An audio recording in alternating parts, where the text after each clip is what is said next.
السلام علیکم ورحمۃ اللہ وبرکاتہ۔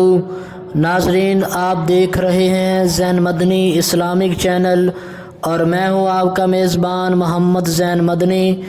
ناظرین، جیسا کہ آپ کو معلوم ہے کہ ہم ریاض الصالحین ریکارڈ کر رہے ہیں۔ آج ہم ریاض الصالحین کی حدیث نمبر 38 ریکارڈ کریں گے۔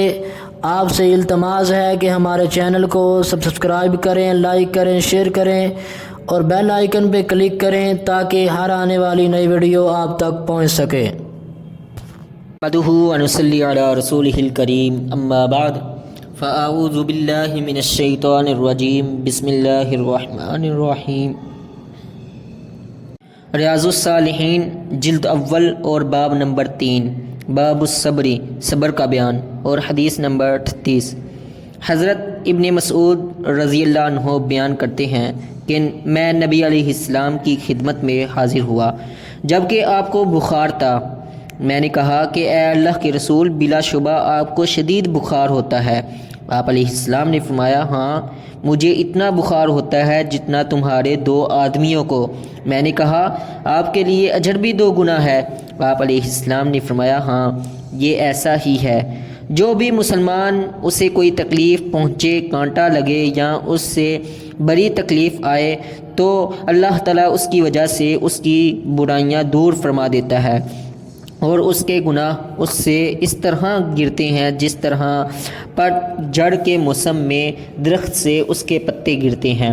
اسے بخاری و مسلم نے روایت کیا ہے۔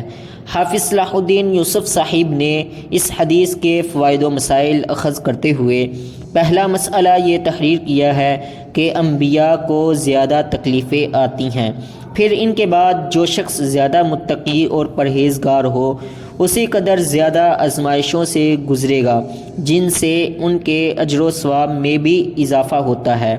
گویا آلام و مصائب کی زیادتی کمال ایمان کی علامت ہے، نہ کہ اللہ کی ناراضی کی دلیل۔ دوسرا مسئلہ یہ تحریر کیا کہ بخار مومن کے لیے رحمت ہے اور اللہ تعالیٰ کے پسندیدہ بندوں کو آتا ہے۔ سیدنا عبد الرحمن بن اظہر سے روایت ہے کہ رسول اللہ صلی اللہ علیہ وسلم نے فرمایا، مومن بندے کی مثال جب اسے بخار آتا ہے ایسے ہے جیسے لوہے کو آگ میں ڈالا جائے تو ردی ختم ہو جاتی ہے اور عمدہ رہ جاتا ہے، یعنی اس کے گناہ ختم ہو جاتے ہیں اور وہ پاک ہو جاتا ہے۔